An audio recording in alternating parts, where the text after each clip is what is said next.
All right, good evening and welcome to yet another week of Figure Farm TV on the pole. Tonight we are with the Extreme Truck Series at the lovely Phoenix uh, Speedway.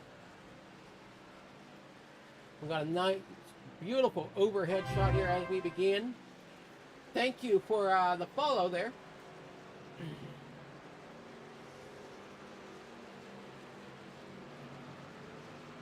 As you can see here, I am your announcer. We have no track reporter tonight. Looks like, if I can read the dang thing of the weather, excuse my eyesight here, looks like we are about partly cloudy. Winds are about 2 miles an hour. 55% humidity, and the temperature is about 70 degrees, if I'm seeing that correctly. Hopefully I am. Hopefully you guys are in for a great night of racing as we get set to go here. We are currently watching the last minute of practice, I believe, is what's up here. Let's take a look at our tower here. It looks like we've got about 16 minutes left of practice. Take a look here at the number 4, Randy Lapidus. Brandon Cox out there in the number 21, great looking machine. Chris Edwards in the number 36. Excuse me while I try to see what, there we are, try to see what cameras I got to mess with. David Mullen in the 001. Barney Sigmund right in front of him in the 37. That underneath Barney is the 24 of, I'm not seeing a, oh yeah, there it is, Ian Ogden. Tom Marshall in the 33.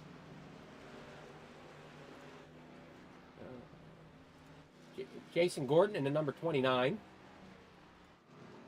Matthew Karakoff in that Camp Light machine. Had a great run last week, but unfortunately did not quite work out for him. I think if I remember correctly, no, that was, can't fully put my mind around exactly. I think he actually finished third, but I'm not positive of that. Forgive me, I need to relook at my stats and make myself some notes here as we go along with this series, as I'm still only second week with this series, but having a great time with it. Coming down to 15 minutes to go here in practice. Our fastest time so far is set by Karakoff in that 00. We got the 57 of Brett Karakoff. Looking teammates as they are, the paint schemes look to be the same, just reversed colors. There you see the 00. There's the 57. Just reversed. Keep an eye on both those drivers tonight, as Brett Karakoff is third right now with the third quickest time. Jason Gordon is second in the number 29 with the 27:35. Karakoff, Brett gets a little loose coming out of the corner there. And that 57 machine.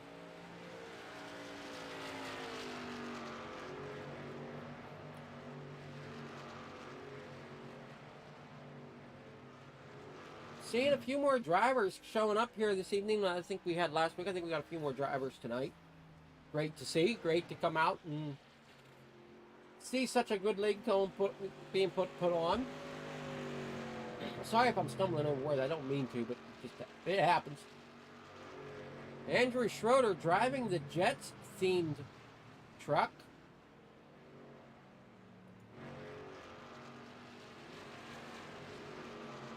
Chris Edwards from Greensboro, North Carolina, leader of the XPM Road program.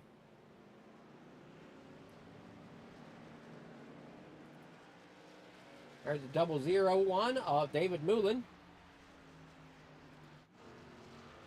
Brett Karakoff coming off of pit road. Jason Gordon in that number 29 once again. Bob Williams in that number 06.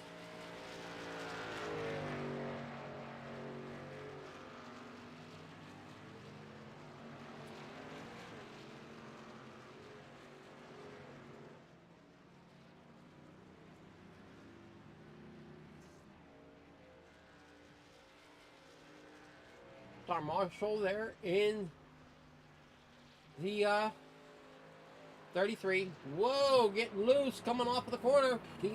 Save it, locking it up, trying to save it, keep it under control, keep from hitting anybody or anything. Andrew Schroeder into number 48. Out of Linden, New Jersey.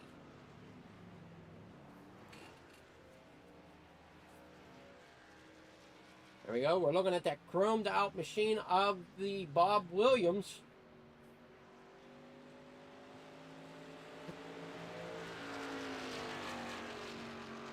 See if I got names here that we haven't looked at yet.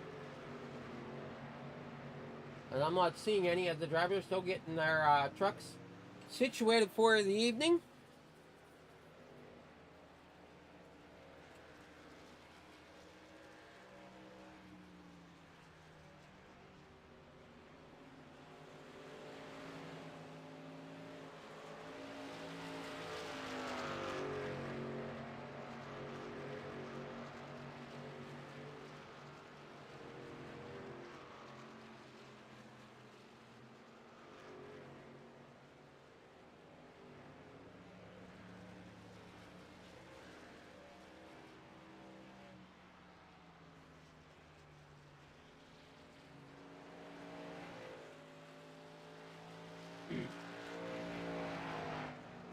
David Moulin back out on track.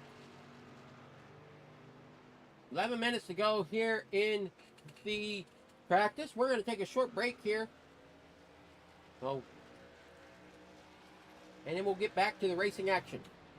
The only thing worse than being stuck at home is being stuck at home without coffee. We can't let that happen. Browse our selection and order online. From sweet to tangy, hot or iced, we have something for you. White King Coffee, because every cup makes a difference. Cheers.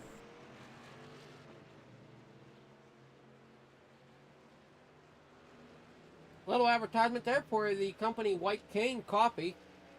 They will ship all over the U.S. Not sure if they ship worldwide or not, but they definitely ship all across the U.S.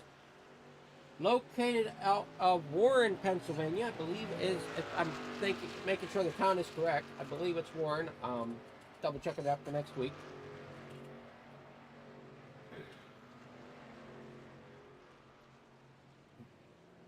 One cool thing about the White Cane Coffee is they hire the disabled.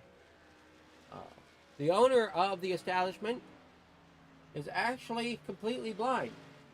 And all their machines are set up for the blind to actually fill the coffee bags.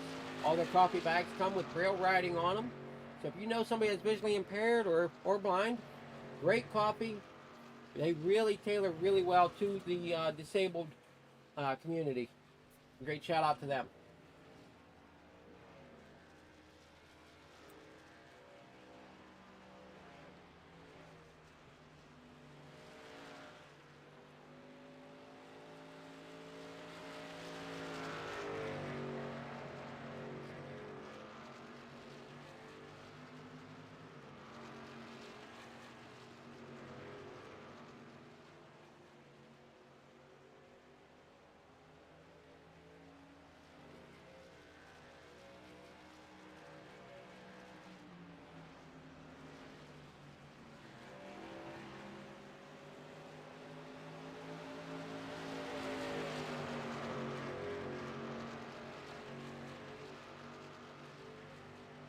There's a link posted in the chat room for White King Coffee. If anybody is interested.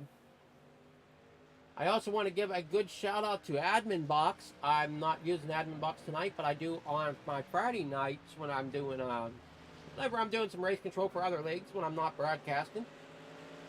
Great thing there as we go along. You can find their link. I'll post their link in the chat as well.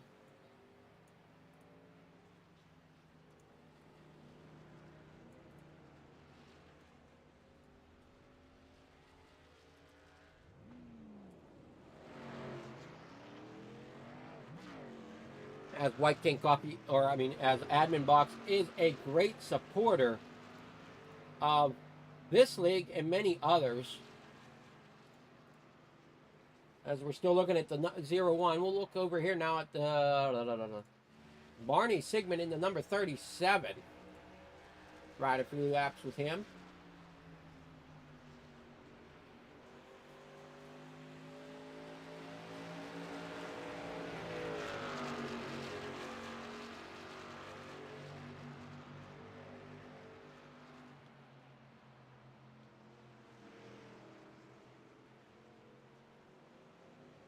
And just like the teammates here of Brett Karakoff and Matthew Karakoff, with the camp that they're sponsoring, we have a similar camp here in PA called Beacon Lodge.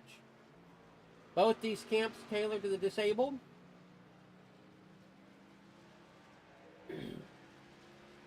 If you're wanting to learn any more about them, please do try to look them up through Google. I'm partial to the Beacon Lodge camp here in PA, but that's only because I'm a PA Lion and that's the camp we support. But let's give a shout out to Camp Light there on the 57 and on the number 00 of Matthew Karakoff. As looks like he's sharing a pit stall.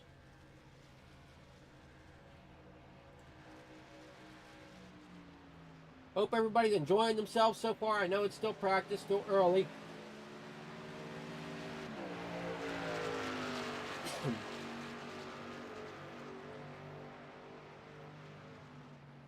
I'll see if I can pull somebody in here with me. I know a little bit more about the league until I get situated here. I'll see if I can pull them in here. Not sure if I can or not.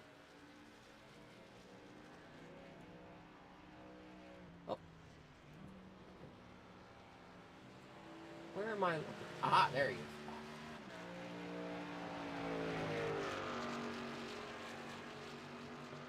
Michael, you got a copy? Yes, sir. All right, it's Adam Fligger up here in the booth. I understand you're sitting in another booth. Yes, so I am the eye in the sky for tonight. Already. I do have a question for you that I'm going to send you DM here. I'm not sure if it's something the league would allow or not.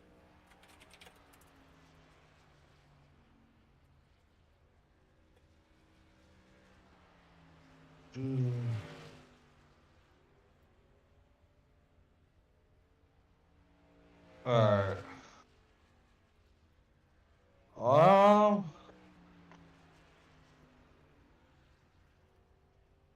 Yes, sir. That'll work. Yeah, I know one of the other leagues that I am in, the broadcaster does do that, so. Alrighty, well we'll go ahead and do it then. Hopefully you everybody will enjoy it. I know one of the leagues theirs is to a wider audience of racers, so they don't really base it off of that, but I enjoy it. So if we're allowed to, I'd like to break to that while we have 4 minutes of practice left to go. Marty, thank you. You're welcome. Yeah, so yeah, I mean, personally, I think it should be played before any sporting event, so. That's me too. So we'll break to that, and I'll get you back up. Oh, and what I'll do too is if you want I'll add one lap to the pace laps, if that helps you out. That way you can also go through the starting lineup as well. All right.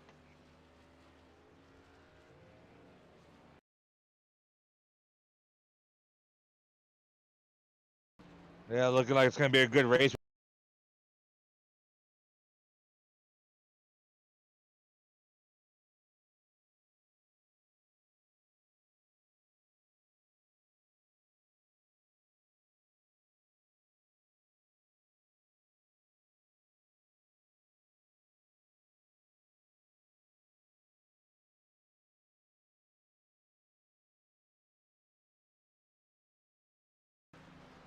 Alrighty, we want to welcome everybody, obviously, to the race tonight, this evening.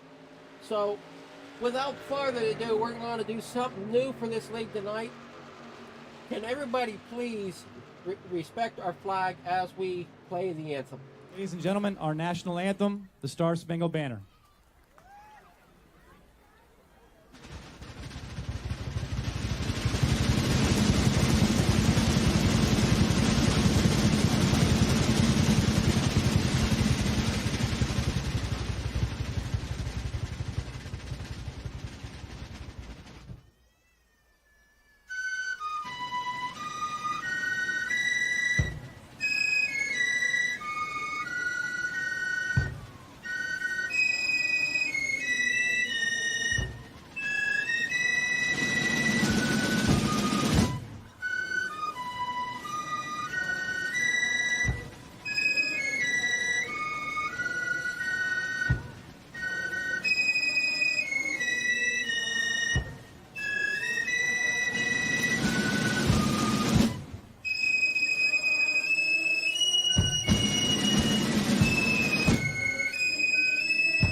We're back.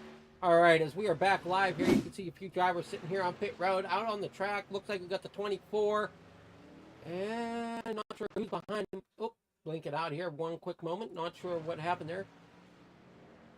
The 57 of Brett Karakoff and the 00. I think if we get a little wider shot, I think they're actually running together a little bit, trying to find that line. Both good-looking Fords. As Brett gets a little loose coming out of turn 4, coming through the tri-oval. And to turn 1, as it looks like we have an accident on the back. Oh, is that the back stretch? Or is that'd be coming to the front stretch, I think.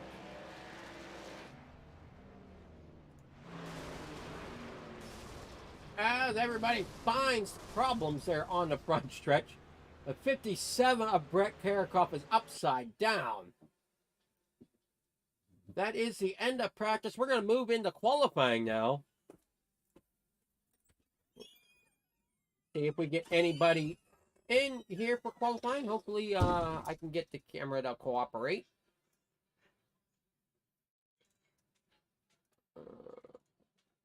There we go.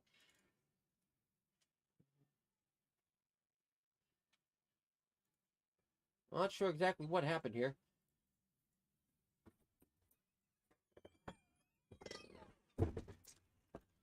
Not sure exactly what that problem was all about, but we're fixed and back underway. Looks like we've got Adam Schroeder. Or, I'm sorry, not Andrew Schroeder. I'm sorry. Out on track. From Linden, New Jersey. 48 Jets machine. Randy Lapidus, they're in the number 4. You can see Randy Lapidus there with a pink marker. Andrew Schroeder also with a pink marker. Joshua Gathright also has a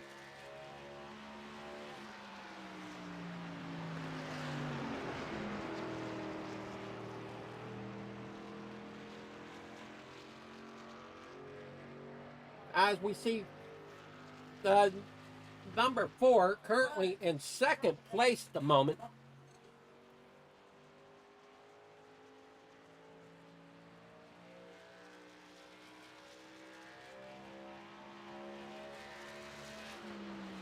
You can see the time start coming in there on the left side of your screen. Schroeder with a 27.73. Mullen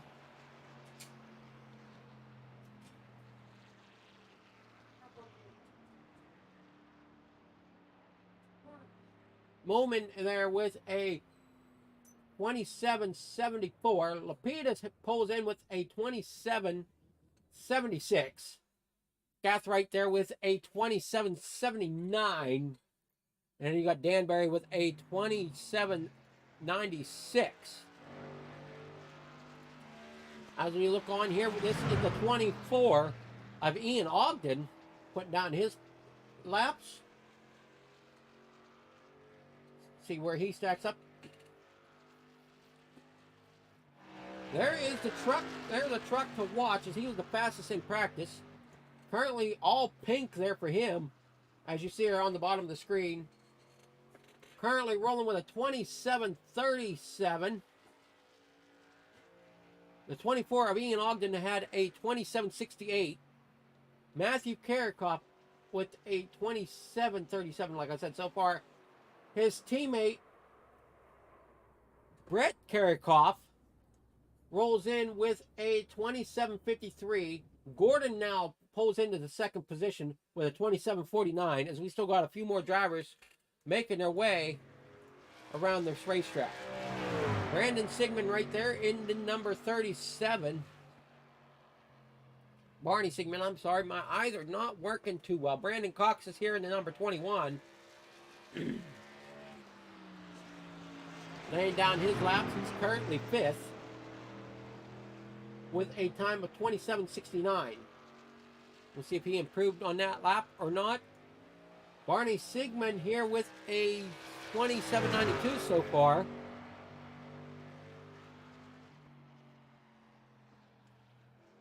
Looks like Cox is on his second lap. Nope, he's pulling it in. Jason Miz with a 27.73.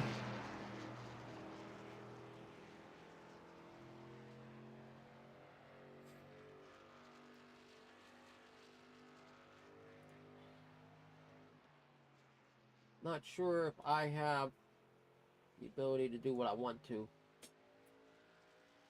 We'll see here if I do.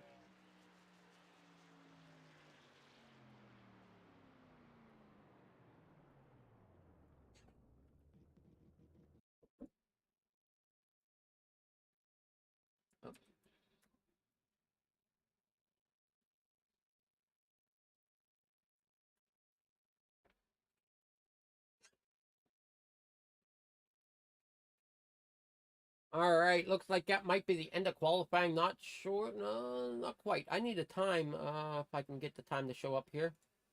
There we go. There's 14 minutes of qualifying left. Not seeing anybody else out on track at the moment. Beautiful overhead shot of Phoenix. As you see, we've got a tighter turn over there off to your left at the moment. Wide sweeping corner down there at the bottom of your bottom right hand corner of your screen now.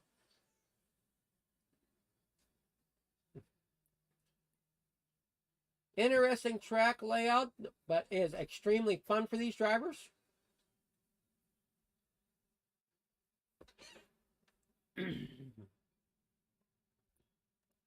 As we're waiting here for another qualifier, let's take a short moment and hear a little bit about Lions International and their Kids Sight program.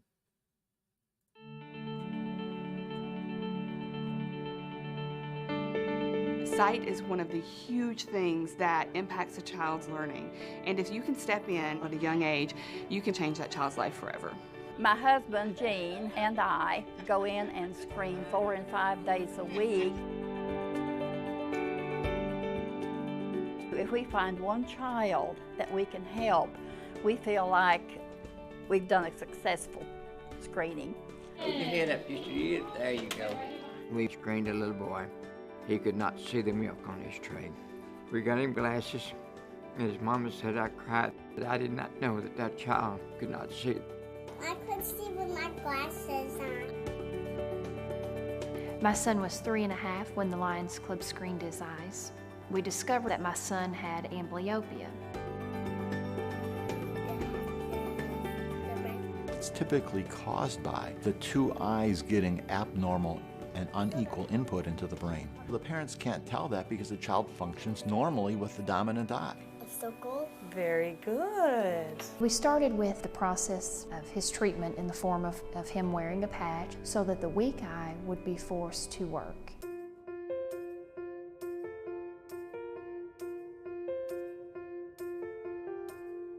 The devices we use today are easy to use. You can do very simple training. And you get those green circles. To get lions out in the field doing the screenings. Gavin, can you look right at the front of that camera? Screening the children is fairly simple. Within 30 seconds of taking an image, we can determine if the child is referred for further testing or has passed the screening. What really made this possible is the development of technologies that allowed the detection of risk factors for problems that cause vision loss in children. The camera checks for 13, 14 different issues with the eye. And it brings up astigmatism, amblyopia. There's a number of issues that come up. One of the great things is the follow-up, to really make sure that the children are being seen by a professional to get those vision problems corrected. The biggest way that this has now grown is that the pediatricians recognize that this technology works. Looks good.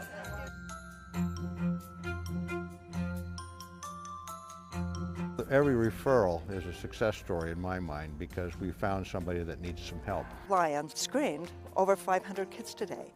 How many people can say that? How rewarding that is to know that you've served your community in that manner.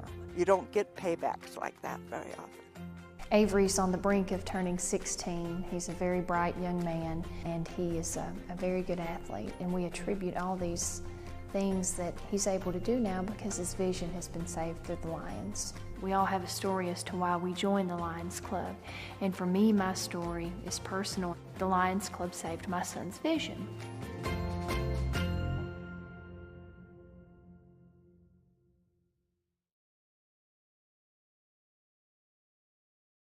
And we're back here. As we were gone, Eddie Cox went ahead and made his run. And looks like he ended up with a 27.75, which will put him into the 9th position.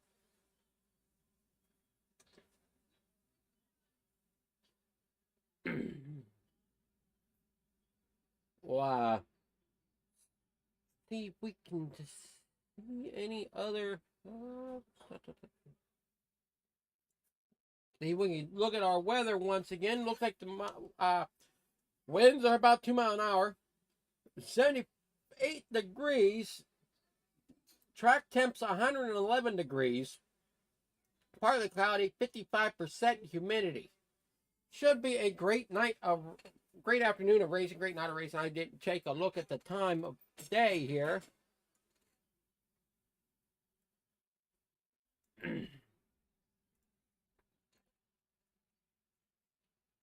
As we're just under 10 minutes to go here, we'll see if we can jump up to race control and see what they have to say, see what their thoughts are on how the night's going. Michael, you got me again? Yes, sir. Alrighty, I noticed we got a little bit of a lull in the excitement at the moment. With about 9 minutes of qualifying left, there's still a few drivers I noticed that have not yet qualified. What's your thoughts on how this track's going to play out this evening? See, so this is the first time I've seen a race at this track on iRacing, seeing as I just downloaded it. But from watching practice, it looks like the track might be a little slick. A lot of people are having some handling issues. I think the first 20 laps or so, there might be a little bit of just trying to figure out the track for most of these guys. And then I think after they get their tires worn in, we'll start seeing some passing and some good racing. Looks like we got about 17, 18 cars in the field tonight, so it's a bigger field than they're used to running for sure this season. So I think tonight's race should definitely be full action and pretty exciting. This track should produce some great racing. I know a few guys, they're cutting the corner there through the tri-oval, trying to shave themselves a little bit of time. I think they just got to be careful with that apron. It's the biggest issue I see. I think we'll see a couple different lines tonight being raced. Some different strategies.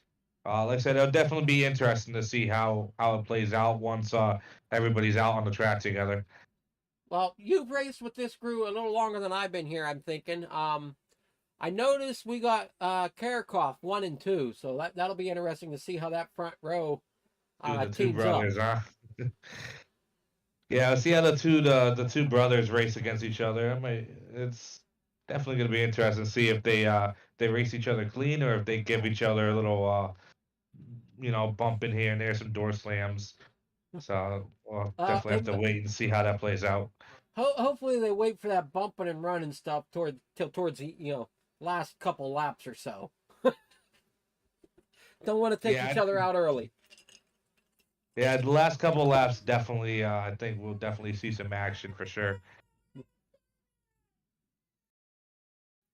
Alrighty, well you try to be the best official you can, and I'm gonna keep doing the best I can. It looks like, are we done with qualifying? Yep, it looks like the drivers are going into a warm up now, so they have a 10-minute warm up session if they don't advance it, and then into the race for 60 laps. All right. So, all right. Well. And it looks like they advanced. So definitely I'm excited. It's gonna be a good race tonight. It should be. We'll see a few different lines going on. So I'll check back in here in a little bit if we get it all in the moment here, or if I'm trying to find out how the drivers are doing. So sounds good. We'll talk soon. Yes. Alrighty, that was Matthew. Let me see if I can get the name right. That was not Matthew. That was Michael Newton, your race controller for the evening, giving us a little bit of insight from the other booth that he's in. Like he said before, he's the eye in the sky this evening. We got Brett Karakov out front, as we're looking at right now, not out front, but that we're looking at right now in that white and yellow camp light machine. He qualified second for the evening. We got Randy Schweitzer there in the 78. David Moulin put down a quick lap so far with a 27.93. Definitely got some trucks that might work better in the draft than what they did in qualifying, so that'll be interesting to see how that plays out. Randy Lapidus there with that blue and pink number 4. Andrew Schroeder in the Jets 48 machine. Looks like that is where is he? There's Matthew Karakov coming back out on track. Brandon Cox that's Bob Williams in the number 06. I think by looking at tonight, everybody's numbers are matching the trucks, which I'm grateful for. That just makes my job up here in the broadcast booth just that much easier. Last week, I think it was only one number that was off, and we got it figured out for this week, so that's great. There's the 36 of Chris Edwards, as we're just kind of flipping through the field, taking a look through. There's the truck we have not seen yet this evening. That is the 89 of Joshua Gathright. Have not really seen too much of him this evening for the Extreme Truck Series. Rowdy Energy looks to be his sponsor. There's the Camp Light. Matthew Karakov, number 00. Yellow and white. There's the number 19 of Jason Mitz. 72.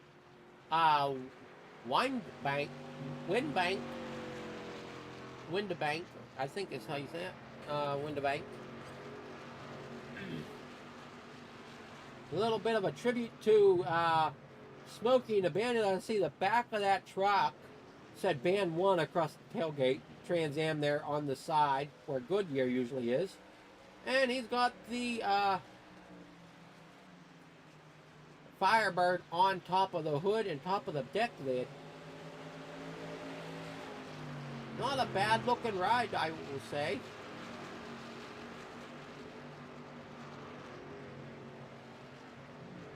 That was a 37 of Barney Sigmund getting around him.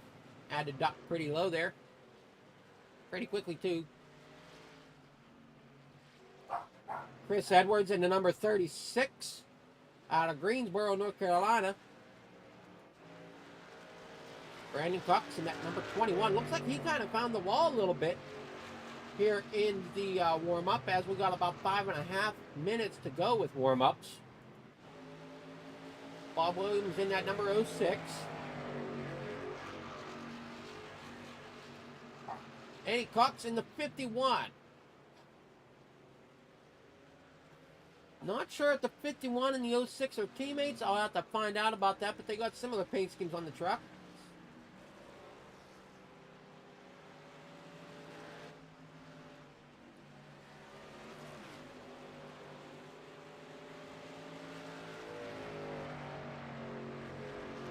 David Moman.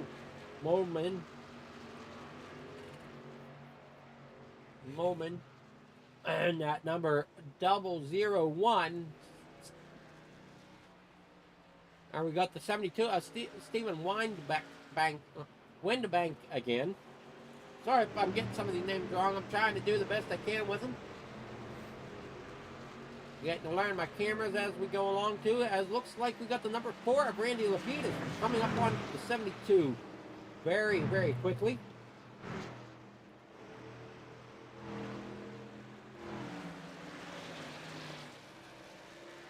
And that would be the 06 maybe into the wall back there?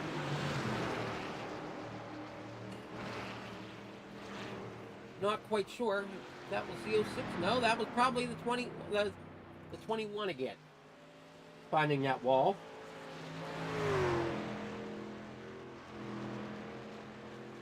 These drivers are really hugging that outside wall coming through some of these corners and coming down some of these straightaways. And as you heard from the race controller, the track does seem to be a little slick for some of the drivers, not all the drivers, but some of them. And they're struggling finding that line to keep the truck straight coming through some of these corners. As you'll see the 21 pulling off here. There's the 29 of Jason Gordon. Dallas Cowboys ride. So we got Dallas Cowboys and the Jets both represented here tonight.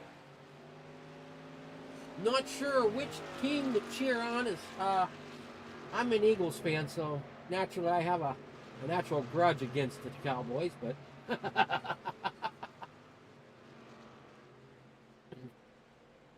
Jets aren't doing too bad themselves, I don't think, anyway. Being an Eagles fan, I am missing the Eagles game, the broadcast for you this evening, as I'm not exactly sure how to even get Thursday night football right now. But we're here at the track, we're having a great time. Go Cowboys. Yeah, no, go Eagles.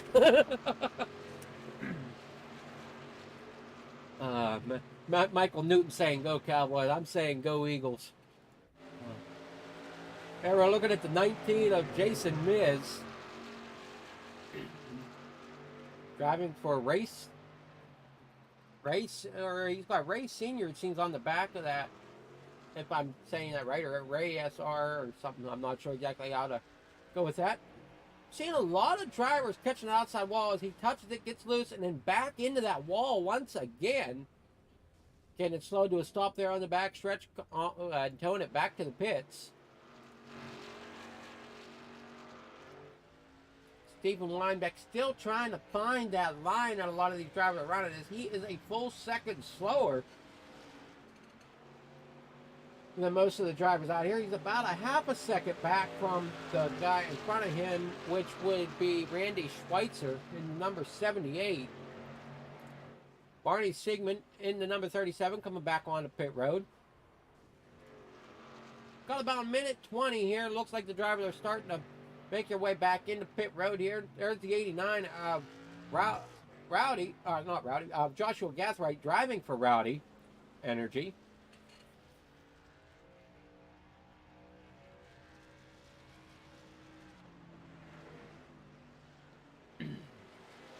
Andrew Schroeder, they're in the Jets. So there's the Jets machine that I was talking about before.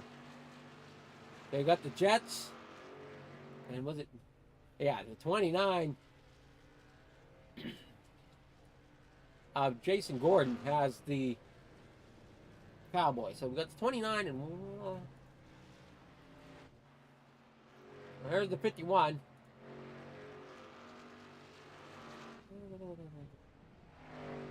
There's one we haven't looked at yet tonight. That is Todd Danbury in at 69, sitting there on pit road, waiting for the race to begin, making last-minute adjustments.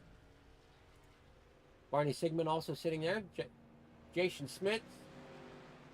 Jason Miz there on the track.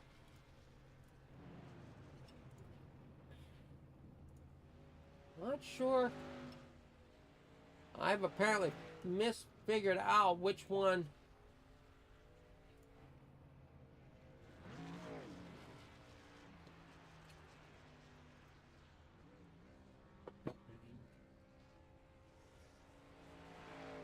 We'll have to look here, see what's going on. And we are going to racing. As they grid up here, we'll take a look to see what our starting lineup looks like. Again, we want to thank the Goodyear Blimp for a beautiful overhead shot here, or the Blimp cam, I should say, of the beautiful overhead shot.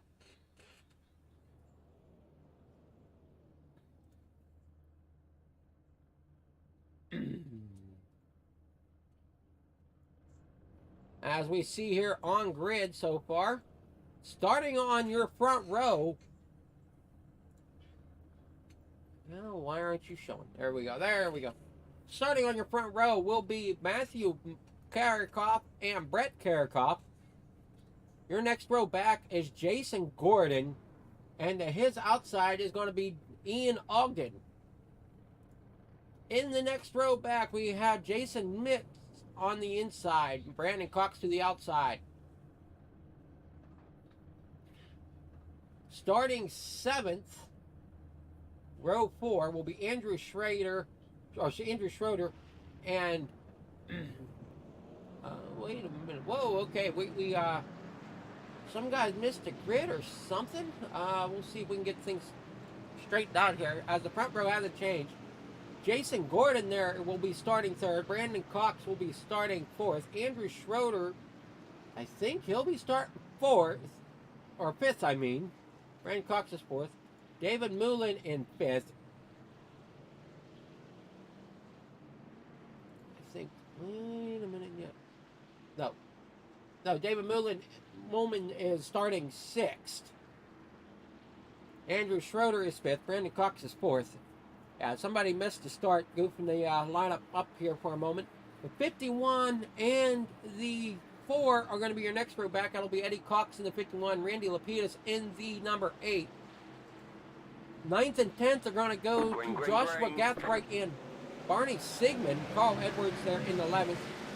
We are green and underway here at Phoenix. It looks like Matthew Karikoff gets out to a great lead. Up front, with his brother, I guess. So those two are brothers. Two Karikoffs are brothers. As his brother is already in trouble. Getting loose out of the corner. Take a look back at this. Coming out of the corner. Looks like the truck just steps out. Ends up sideways on him. Gets loose. Does a great job of holding it off the wall. Not sure if he tags anybody there. He got into the wall there. Spins it sideways. Does not collect anybody else with him, which is a good sign. Just unfortunate that he tagged the wall. Ends up with a little bit of rear end damage, I believe. As he'll pull it down here, we'll see if he keeps it going. He does keep it going. I think he might end up going on the pit road to repair. We'll see here. Yeah, there he is. He's pulling on the pit road now. Get our ticker up above for you so you can kind of keep track of what's going on.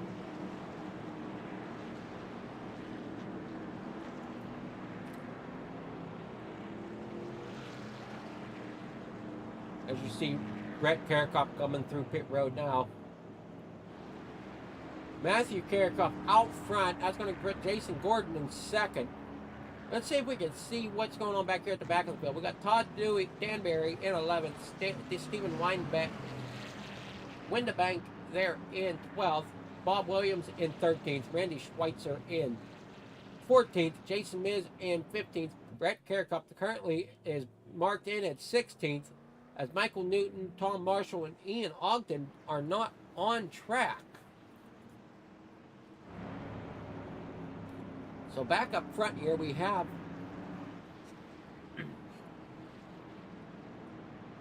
Matthew Karakop. We'll keep an eye on Brett just to see if he can get his way back up through the field, but he did end up getting a little loose there through that first corner. Coming back onto the back stretch here at Phoenix, gets loose. And he ends up around and into the wall.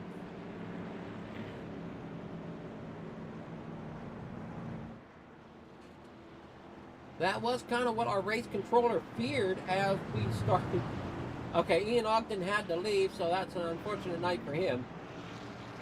That is our race controller giving me a pointers here in our chat room here off of YouTube.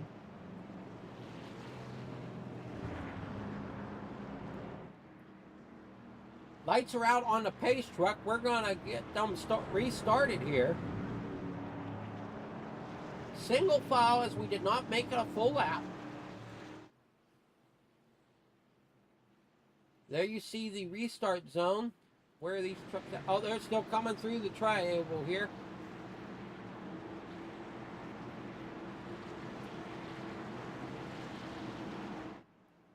Should be seeing them any moment here.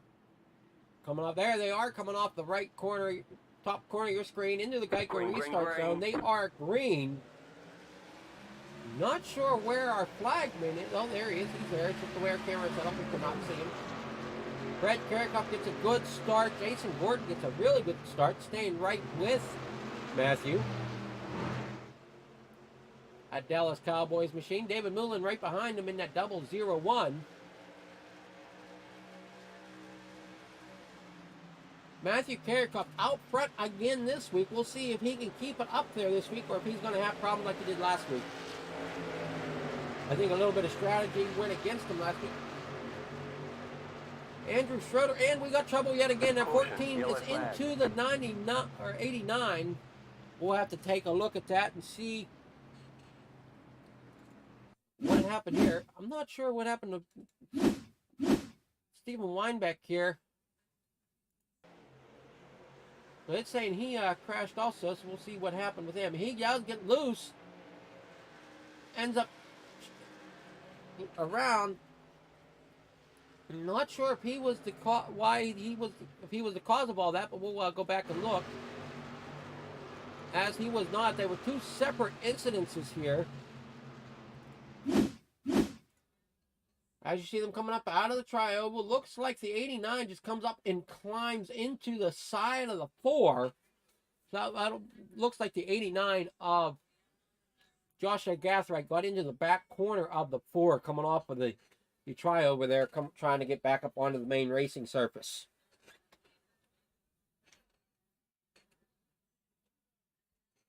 As I'm hearing from race control, the EOL end of line penalty is going to go to the 89. So 89 is going to the rear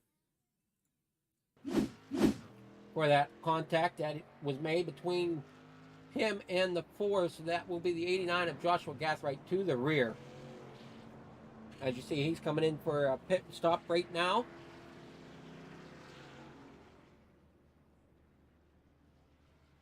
Take a look at our first incident driver, Brett Karakop. He's up to 12th.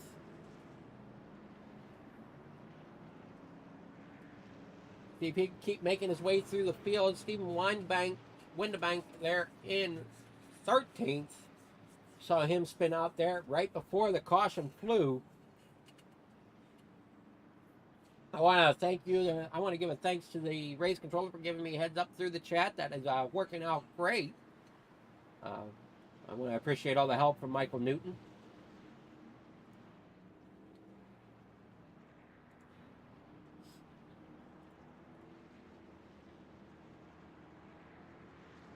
So we have the 29 of the Cowboys. I'm trying to see where the other truck is, and I'm not seeing it at the moment. Unless that was a 24, maybe? I don't know. I can't remember who had the Jets, but I know I saw it. Oh, there it is right there. That look. Is that the 48 of Andrew Schroeder? Yes, that's it. So we got the 48 of Andrew Schroeder. Be kind of cool if we can get the two NFL teams together in this race. Andrew Schroeder's currently in 5th, and Jason Gordon, who's running for the Cowboys, is there in 2nd. So they're only a few positions apart. Single file once again. As we're only on, I'm not sure which lap we're on, but Matthew Kerkhoff brings them to the flag here. Coming through this corner, into the Geico restart zone, and away they go. 48 looked to get a good jump there, ends up underneath, trying to make his way up. Side by side with the 21, Brandon Cox at the moment. Brandon Cox got a great run there on the outside. He's going to pull up alongside the 001 and take 3rd spot away. That's going to leave Andrew Schroeder back there in 5th. Moment there in 4th. There goes Andrew Schroeder down to the inside. Let's hope he doesn't make the same mistake as the 89 as he's now underneath the 001, they make contact. 48 drops back. Luckily, nothing serious. The 51 now is underneath the 001 of Eddie Cox. Let's see if we got anything action going up front. There's Jason Gordon trying to chase down the race leader of Matthew Kerkhoff. Brandon Cox in 3rd in the number 21. Eddie Cox there in the 51. 37 is looking to the inside now of the 36.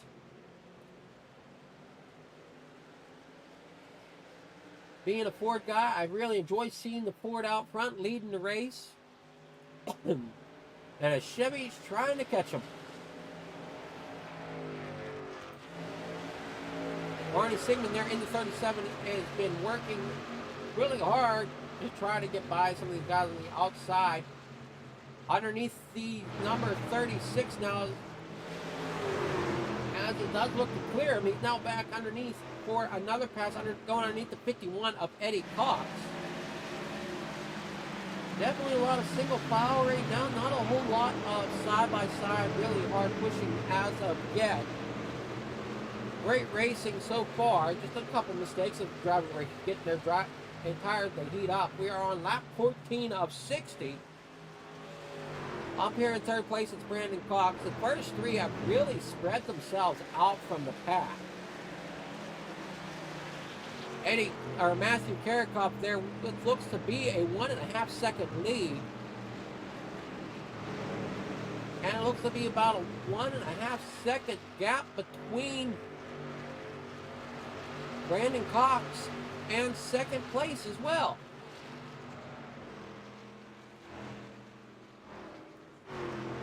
Lane drivers are trying to hook up. I think if a couple of them might hook up and be better if the draft, to try to work the draft if possible.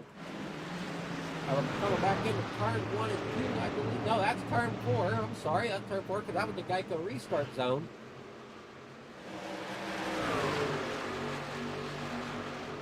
Chris Edwards here in the number 36. 51, I'm not sure. He was really low there coming through the tri-oval. Coming down the back stretch, heading towards turn 3. David Moment there trying to figure out how to catch that 21 of Brandon Cox, as there is a 1.5 second gap between them. So the first 4 trucks have about a 1.5 second gap between each of them. And then the rest of the field filing in behind that,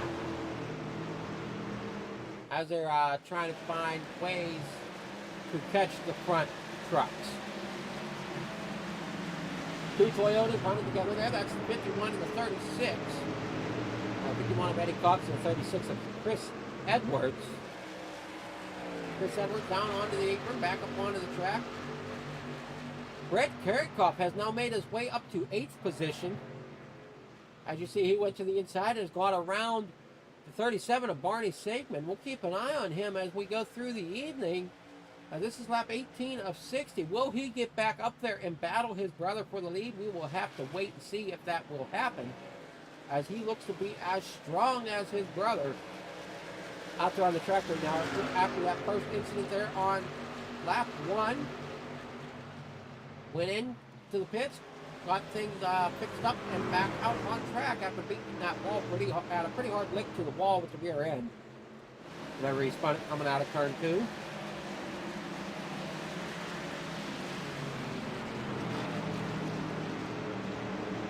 Brett Karikoff was not in the race last week, but he is here this week. Again, he's also racing for that Camp Light. Great cause. Love to see things like that represented through the racing community, as more word about organizations like that need to be represented.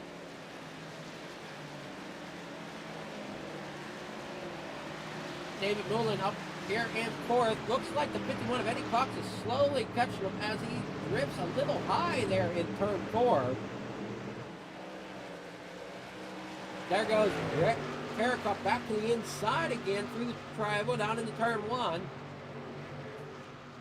Looking to the inside of the 36, and 36 gets a decent run off of turn 2.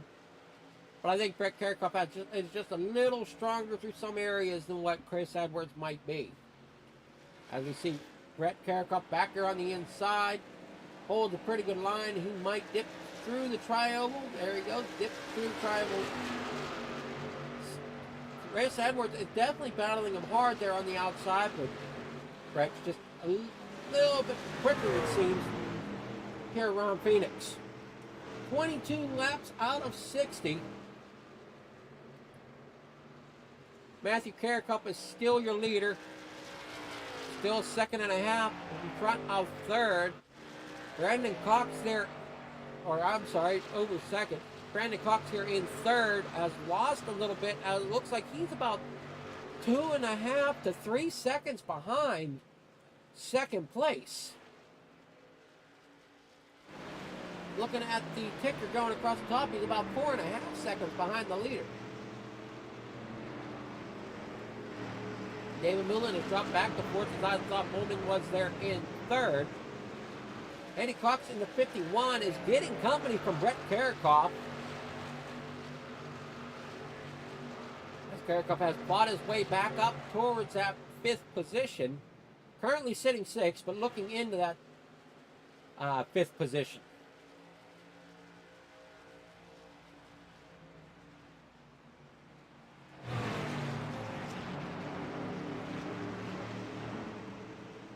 We'll look at the beautiful cactus here at Phoenix. As the 57 of Brett Karikoff is going to get underneath Eddie Cox for that 5th place position. Now he's going to set his sights on Brandon Cox.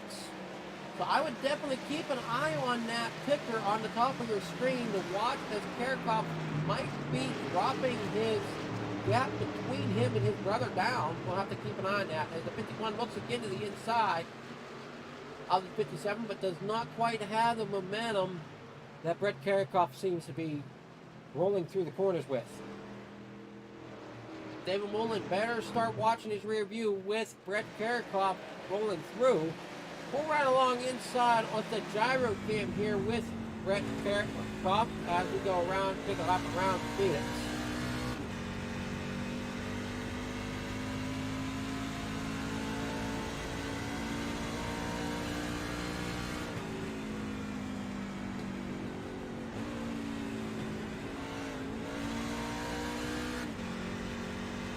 Sounds like he's shifting down a gear coming through the corners. Trying to give himself a little bit better acceleration off of the corner. We'll see if his brother's racing style is any different. And we'll jump into the lead here with Matthew. You can hear Matthew's RPM just a tad bit lower.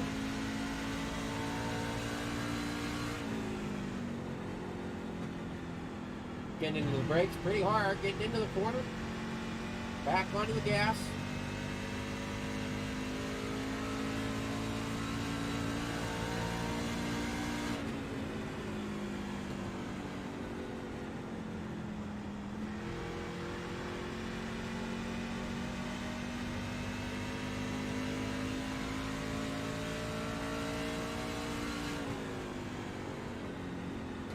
So I don't hear Matthew changing gears, but Brett definitely is, as he's running higher RPMs.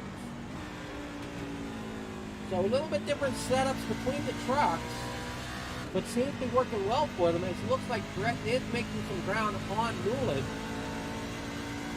as he's about a 1.5 second gap between him and Bowman.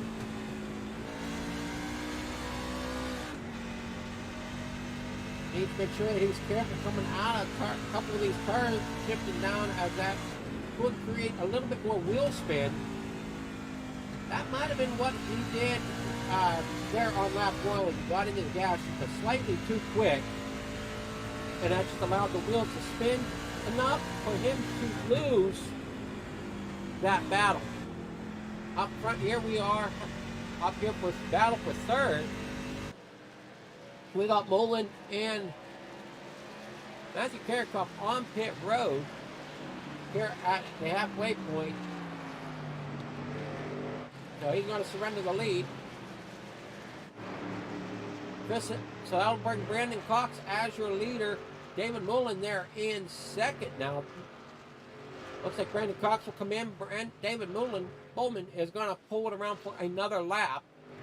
That'll bring Brett Karikoff up into second.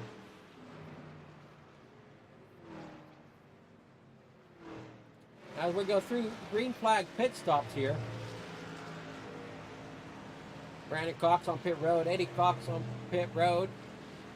Not sure if there's a relationship there or not. We'll figure that out as well. Schweitzer there in the 78's on pit road. Matthew Karikoff is back out on track, or should be back out on track. There he is, back out on track. Showing him in the 11th position. Currently, I think, a lap down to his brother. Brett Karikoff, who has now assumed the lead as the leaders are making their pit stops, making their way through this pit stop. Jason Miz there in the number 19. Caution, yellow flag. There's caution on the speedway. Andrew Schroeder.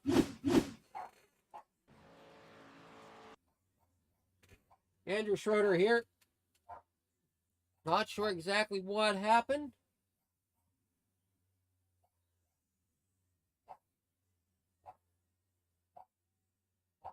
Looks like he got loose coming out of the corner.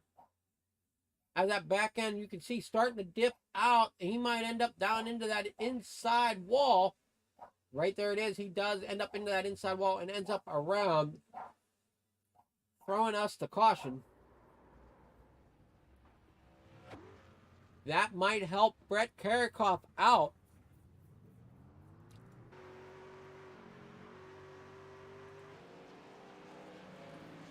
And that might trap a lot of drivers a lap down. As you see Brett Karikoff there on pit road.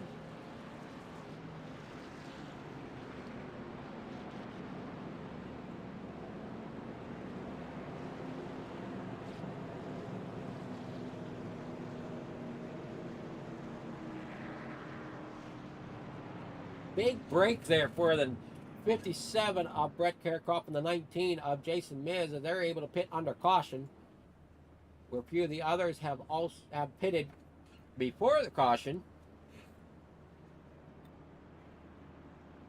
Looks like I'm showing Eddie Cox, Brandon Cox, Randy Schweitzer, and Stephen Windbank there a lap down currently.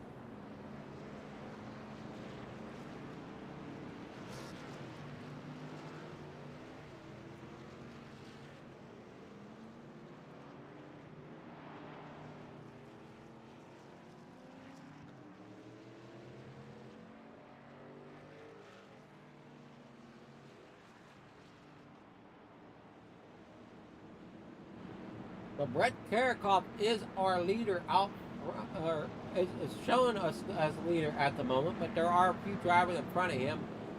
See how it stacks up here. As I'm trying to see who is in front of him. There's Matthew Karikoff. It's showing him in 4th. Bob Williams there in 3rd. Jason Miz there in 2nd. And it's still showing Brett as the leader, but there's still trucks in front of him.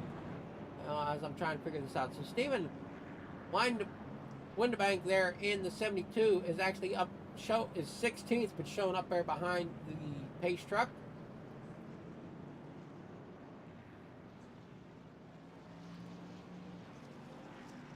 We'll see how all this works out. Here I'm looking this. I'm showing 11th through 16th position, a lap down. You know, that's given the top 10 drivers are on the lead lap, if I'm looking at it correctly.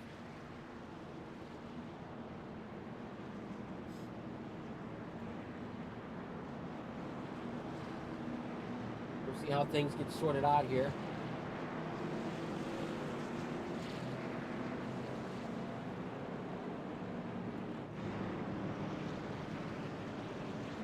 It looks like the lights are still on the Pace truck. Oh, lights are out.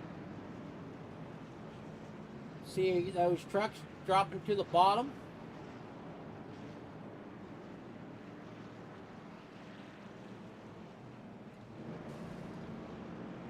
Hang on, we're not sure green. what happened to the 29 there.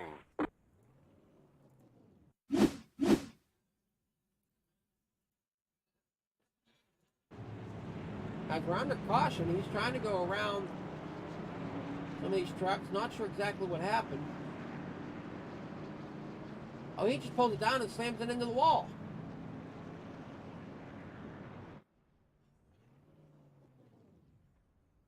Not exactly sure why. Alrighty, so we are looking at a new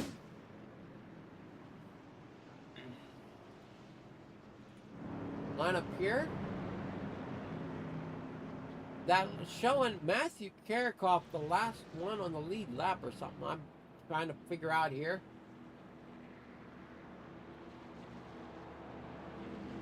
Looks like race control's got themselves cut out there for a moment. Some work to do.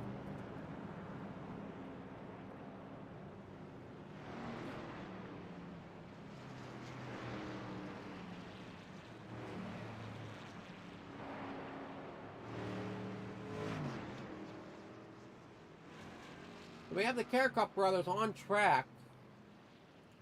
But I'm still unsure about the lineup here.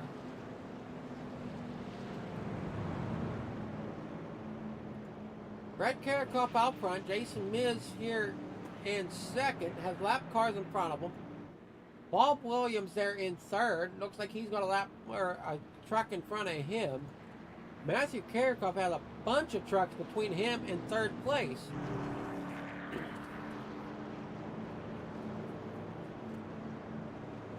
Oh, we're going to have to get this straightened out as we come to the green here. Not sure if the lights are out on the Pace truck yet or not. I can't fully see the Pace truck. No, we're still under caution.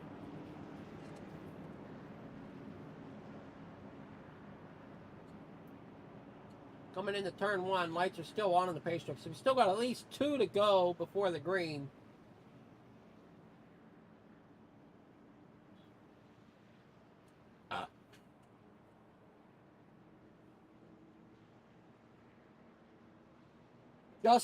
Just over halfway here at Phoenix. And we're trying to get everything sorted out after the caution.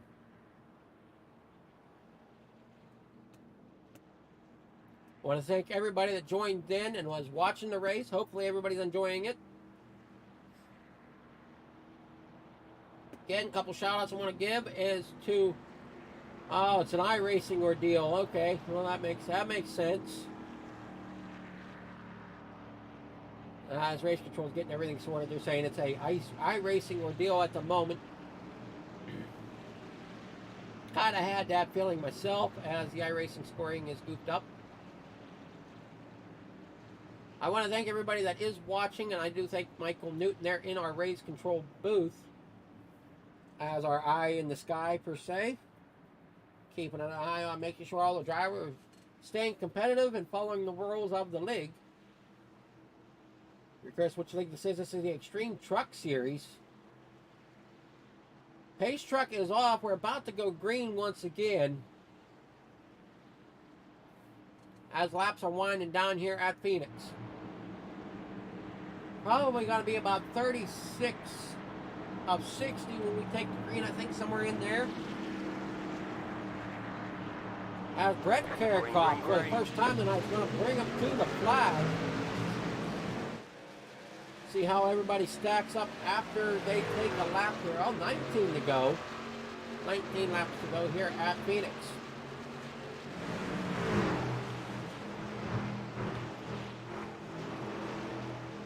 So it looks like Matthew Karakoff here in 4th place.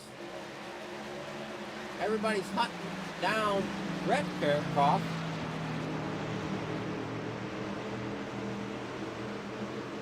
That last lap kind of played out, or that last caution seemed to play in the hands of Brett as he was able to keep everybody together. Looks like we only have the top 4 drivers on the lead lap here as we go into lap 18.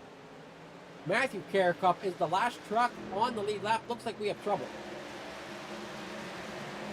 Looks like the 06 of Bob Williams got a little loose there. As I was saying before, Matthew Karakoff is the last truck on the lead lap, so he's going to try to battle through some lap traffic to get up anywhere near his brother. As second or third place truck is the 06 of Bob Williams. Jason Miz in the 19, and Brett Karakoff out front with about a second, 1.3 second lead, working his way up to a 1.5 second lead over second place. Matthew Karakoff slowly working his way through.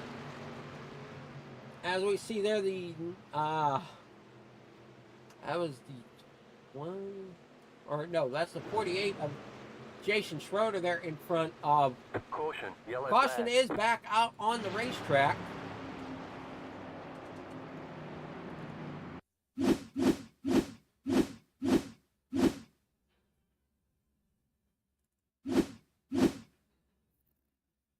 Not sure exactly what happened here. I'm looking at the 51 of Eddie Cox. As that's what's saying happened here. I'm not sure exactly. Let's see. He's come into the corner. He's coming a little quick. We'll get loose coming off.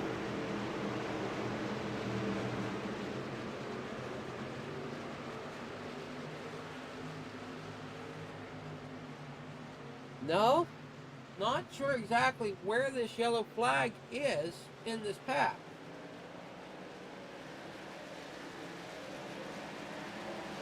There's a truck. Oh, there it is, right there.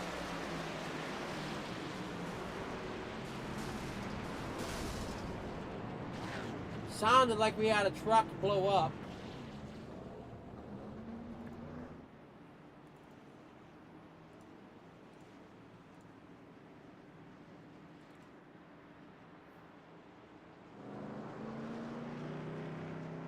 That is going to go in the 51, but I'm almost positive I heard a truck blow up. As we take another look at this, you can see the 51 get loose.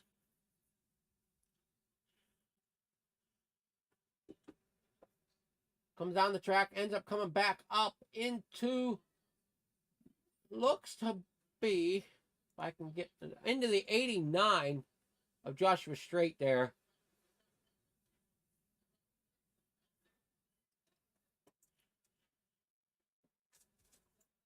Not sure. He's the one I heard blow the motor.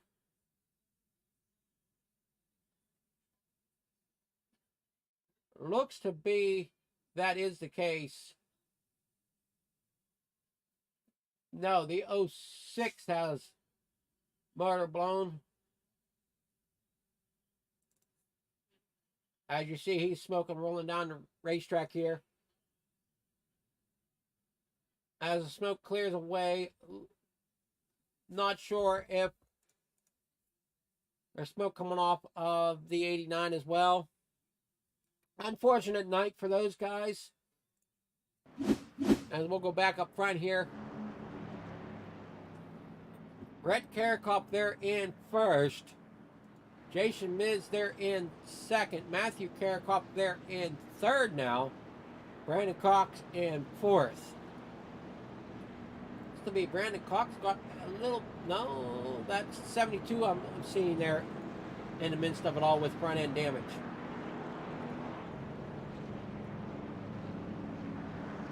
So, beginning of the race, we had the Cowboys up here in the top three. Now we have the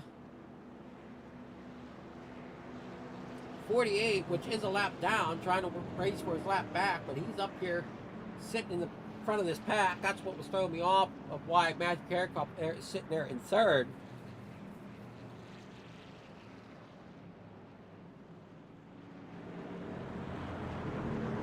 So 51 went to the rear.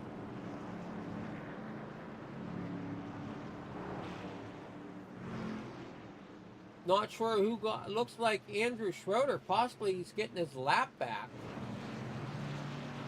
No, take that back. Not sure if they have Lucky Dog or not.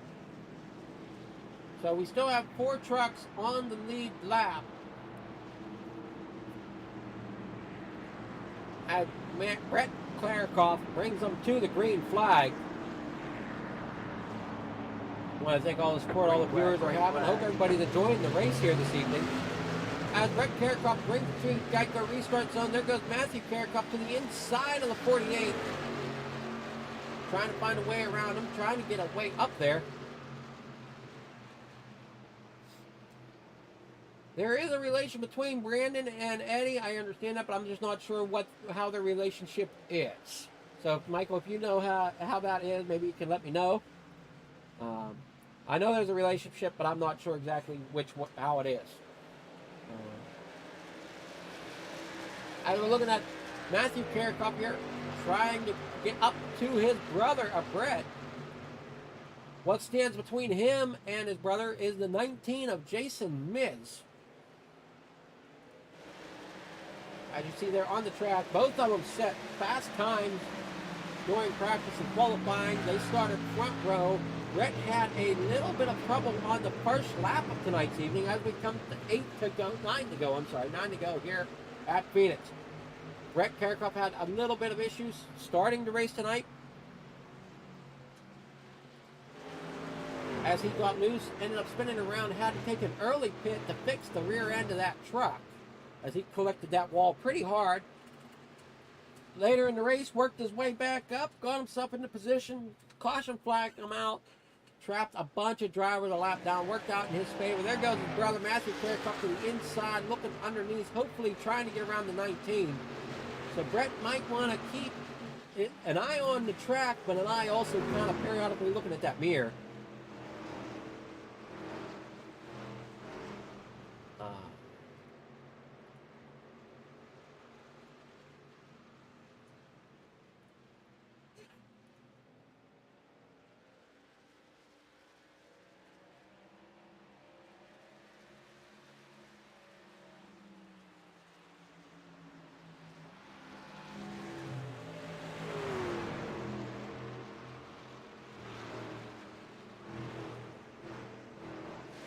Brett's trying to use Jason as a little bit of advantage as Jason is trying to keep Matthew behind him, it seems, so he can hold on to that second place finish. Matthew Karakop once again looking at that third place position.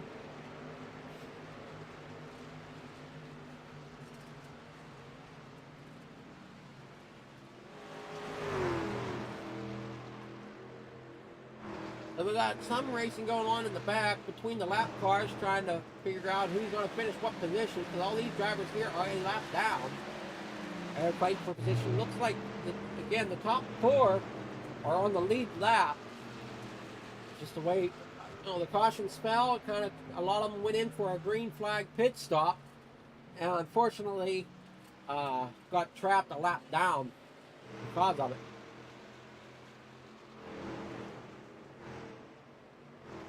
Jason Miz there in second. Matthew Carrick there in third. 5 laps to go. Carrickroffs are definitely both on the podium if everything finishes out the way it is going to right now.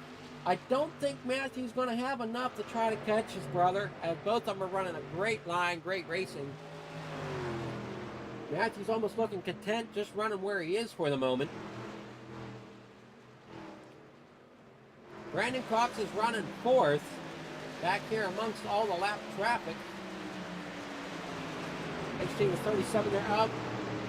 Barney Sigmund there in 7th position. Ahead of him is Dave Moolman.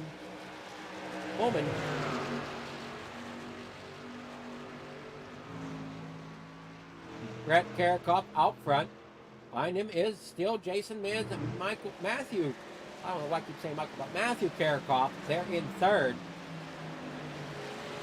Still working his way up there, trying to get to the bumper up the 19. Working it down here in laps, 2 laps to go.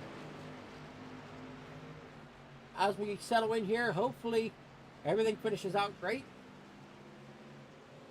Not sure if there is any green flag, or I mean green white checkers, but we'll cross the bridge if we need them. Hopefully we go green here till the end as we're coming to 1 to go. Final lap for Brett Carrick. Jason Mitz there in second. Gonna get some heat now, I'm thinking, from Matthew. Unless Matthew's just gonna kind of hold it back. He knows he's got a podium finish. As Jason Mitz there is in second.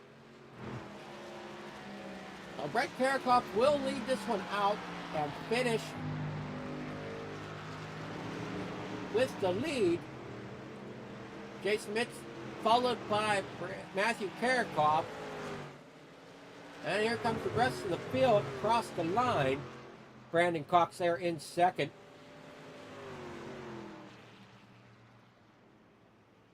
As they are saying great battle between the 01 and the 37 here on the last lap. As you see here, this is the last lap of the race. Great battle between these guys. Definitely raced hard all race. 69's involved in that. Is there also? Yes, he is. Well, this is the last lap here as we see them coming to the line. Definitely putting on a show back here in the farther back of the pack.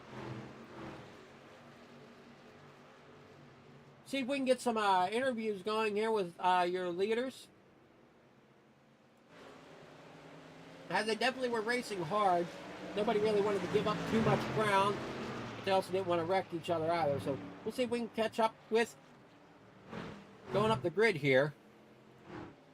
See who I got. Let me see. I need to see if I got Matthew here. Yes, I do. I got Matthew here. We'll pull Matthew down here into the broadcast booth. Matthew, you got a copy with me? This is Flinkster up in the booth. Hey, you got me? I got you now. Well, 2 weeks in a row, I think last week you were on the podium. Third position. if I'm thinking correctly. Yeah, you're right. Tonight you had yourself a teammate. Yeah. Great run between the two of you, most definitely. Yeah, I think I didn't see what happened on the first lap or second lap there and what happened with him, but I tell you what, when we started pitting, that was just pure luck. him coming out first, so I'll give him a little bit of respect there, but all that was pretty much luck. Well, I will say that he did have the luck of the caution, as that caution ended up trapping almost all of the field a lap down that went in for green flag stops. You were the last one that I was showing on the lead lap at the start of that. Yeah, correct. Yeah, I actually started after that caution last in fourth. So we came up through there. The Camp Light car did a great job, but that was a crazy race because of that caution. It kind of really messed everything up. Yeah, it definitely threw everybody for a loop, it seemed, and unfortunate there was a lot of drivers that looked to have great running trucks, but ended up getting caught a lap down. And Oh yeah, for sure. There was a lot of good trucks that got caught a lap down, and you could definitely hear and feel their frustration. There was a lot of good trucks out there that got kind of messed up there, but yeah, it is what it is. Yeah, it's one of them cautions. Good luck for some, bad luck for others. It's Correct. Yeah. just the way it goes sometimes. So I hear you want to thank your sponsor of Camp Light. You have any other sponsors or anybody you want to thank? Nope, just Camp Light and David Simpson and all the admins that run this show here. And thanks to you for broadcasting. Alrighty. Unfortunately I was not able to get to Jason Miz before he had to cut out. So we'll try to catch up with him with another podium finish. But we'll go and see if we can catch up with our winner here. Not sure where he... Oh, there he is. Okay. I'll see if I can get him down here to talk as well. All right, Brett, you got a copy. This is Adam up in the booth. Yeah, I got you, man. Hey, first week with the league, or? Yeah, this is my first week. Alrighty. Well, I know you didn't race last week, but I didn't know if you raced other seasons with them or not. So I was just curious. You look great out there. Definitely had a great great run out there. Looks like your mother's in the chat saying, "Way to go, Karakoff boys." Definitely great runs from the both of you as you pulled off first and third this evening. You had a little bit of luck on your side, though. Yeah, I had a lot of luck. I started second and haven't got to see the replay, but me and third got into it. I spun out on the first lap, and then I pitted, so I had about 6 laps more fuel than everybody else. So I stayed out when everybody had to pit, and then the caution came out. Yeah, it kind of fell into your lap, per se, for that caution. It trapped a lot of good drivers a lap down and put you out front. And you seem to be very comfortable out there in the front. Yeah, I like Phoenix a lot. You can run on that right rear and wear it out and point the truck. So I was really bummed when I spun out because I knew I had a fast truck, but once I could get back out front with the fresher tires and everybody trapped, it was pretty easy to stay up there. Yeah, I'm not exactly sure what happened there on the first lap. As whenever you were coming off the corner, it kind of looked like we were running the gyro cam some of the night, and we switched between you and your brother, and I noticed your driving style is different than what your brother's is. Seems like Matthew just puts it in a gear and goes, and it sounds like you were downshifting and upshifting coming through the corners. Yeah, this is definitely a track where I use third gear to make the truck turn to try to keep the wear away from those front tires to get it to turn. Well, it seemed to work out for you. It's just like I said, on that second lap, I'm not sure exactly what happened, as it looked like there might have been... You looked fine, and all of a sudden the rear end of your truck just stepped out. Yeah, I think we had some net code there, someone said. So I'll take a look, make sure I didn't do anything. I shouldn't have run anybody that close on the first lap or second lap, but you know how it goes. Oh, yeah. It's the world of iRacing, that's for sure. Them net codes, you never know how far their arm's going to reach. I've seen races to where, you can fit a car between the two cars and it still throws you. So it's just... You just never know. Yeah, and you forget about that the second the green flag falls. That you do. But like I said, you just never know. That net code, it's so finicky, you never know. But I'm glad it worked out for you. You have anybody you want to thank for your run tonight for the top podium finish? Yeah, my brother got me into this league, and really it's to be able to race with him a little bit. But of course, Camp Light, we're running that scheme. Boys camp in Waynesboro, day camp. So, of course, if you can support them, we would really appreciate it.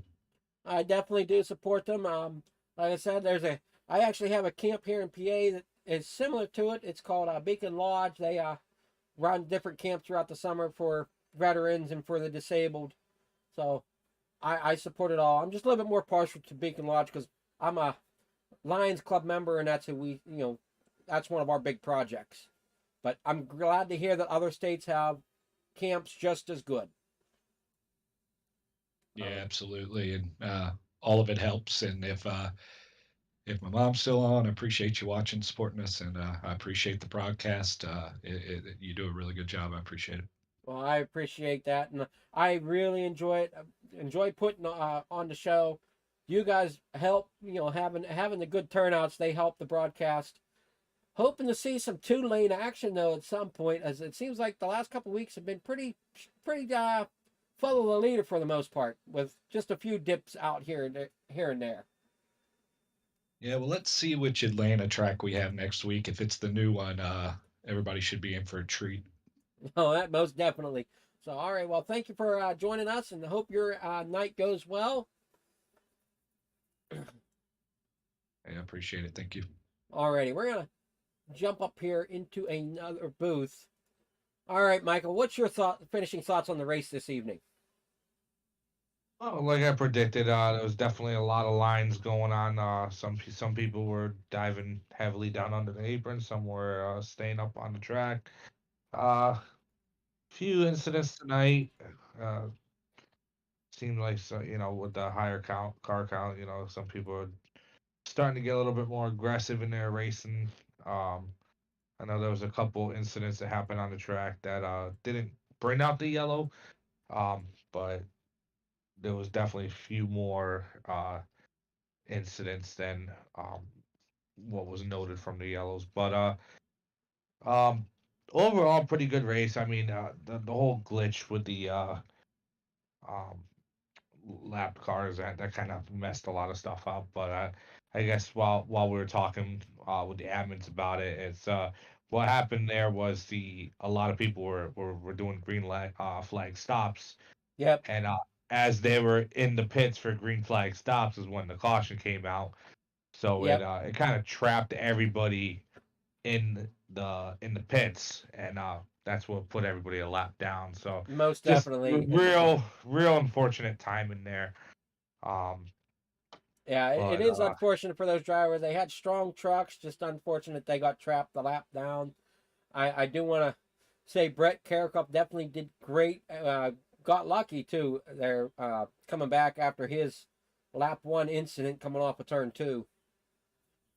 Yeah, absolutely. And yeah, it definitely looked like some net code in that first one. It looked like he came down a little bit and they just barely touched doors, and it sent him up the track. So it Yeah, definitely looked like some net code was in play there. From my But, view here in the booth, it kind of just looked like they were coming through the corner just fine. All of a sudden, the rear end of his truck stepped out. So, I mean, yeah, exactly. So fortunately, iRacing still hasn't fixed that net code issue. But I mean, it looks like it's starting to get a little bit better. But depends on the race vehicle. The trucks, it does seem to be getting better. yeah, but overall, I mean, I gotta say, pretty good race. It was pretty fun watching the two brothers race each other tonight, and like I said, definitely had some side by side racing, some good hard racing tonight. So, but yeah, Phoenix is a hard track to race, with the shape of the track and everything. So, but Atlanta next week. So hopefully next week we see some more side by side action. Hopefully we have another good car count next week, and looking forward to another fun night of racing over at Atlanta. Yes, I do. Hopefully we can keep that going like that. And I know there was some talk that Karakoffs were kind of curious which Atlanta they're at next week. I believe it doesn't say Legacy on the schedule, so I'm assuming it's going to be the new one. Atlanta.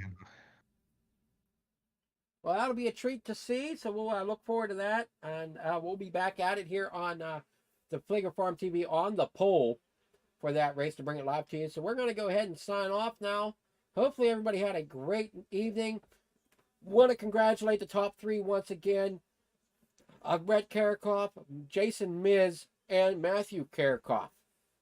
Thanks again for watching, and everybody have a great night. And we're going to leave you with some final words from the Lions Club.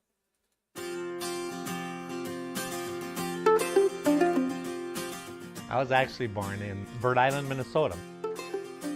born and raised, and still live there now. Everybody knows everybody, and everybody watches out for you. Great place to raise kids. We have 4 children and 3 grandchildren. Pretty much any challenge that any one of us face, we knew we were never in it alone. We try to create family traditions, and it brings us very close together. Growing up, I always thought having llamas was normal. So I learned later on that it's not normal to have llamas. I remember I was always the talk of our class when we came to show and tell. We go to schools all over the place. I could take them into nursing homes. I love being able to do that. We've had kangaroos. We've had a Sicilian donkey. I had to put my foot down and say no to the camel because I don't think we needed a camel in Minnesota. He just does everything in a big way, and Lori tends to wind him down a little bit and get him back to earth. She helped us out. There's nothing that I couldn't share with him. We can have conversations about anything, and I use her as a huge sounding board. We have that mutual respect for each other as husband and wife, as business owners, as people who are donating hours to the community. Thank you. What else do we need, Grandpa? When our local grocery store was about to go under, he very quickly got together a group of community leaders and decided that he was going to keep that grocery store alive. Have a great day. Appreciate it. He's so connected to family and community, and that's something that his parents instilled in him, and that carries through with everything that he does. I'm so grateful that I had a great set of parents that instilled those morals and values. I'm the youngest of 8 children. He was actually pretty shy, unless it came to sports, of course. My entire life with my family and playing in sports, we had to count on each other to be able to do things. It was everybody working together, and we've always been there for each other. I think this is the last one we had in that picture. We ended up sitting on their lap. That was the one that started it all, you know? A family that really enjoys being together and loves to have fun. I look back and my dad was laughing and smiling all the time. He was so positive on everything. He worked very, very hard. He started this propane company up in 1952. Our whole family has been entrepreneurial. He's always told us that when you have a skill, you don't keep it. You share it with other people. When Brian and Kevin first started the business, they started selling Apple computers to local business people. We started right out of college in 1979. We struggled for a number of years, but we found out that we can't be everything to everybody. And so we thought outside the box. We said, let's go back to our roots again. We developed software for the propane industry. Great to have a great day, isn't it? I still get up every single day and say, hot dog, I get to go to work today. When you really enjoy things, it just makes life so much easier. And if I don't enjoy it, we think, okay, how are we going to change this? And how can we make it better so it is enjoyable? I think Brian's biggest attribute is his ability to think outside the box. I just love figuring things out. And that's why I think I like programming so much, because you can figure the flow and what if this happens, you got to go here or you got to go there. He kind of imagines like, well, what if we did it this way? And you're thinking like it's going to be the worst idea ever, and it ends up working. He knows that the team is stronger than the individual. And when he motivates that team can do and achieve amazing things. He treats his employees like their family. He treats Lions as family. We're part of a 4th-generation Lions family. Lori's grandfather and father were Lions. My father was a Lion, my mom was a Lion, and 3 of our 4 children are Lions. It seems like every gathering place of the community is touched in one way or another by our Lions Club.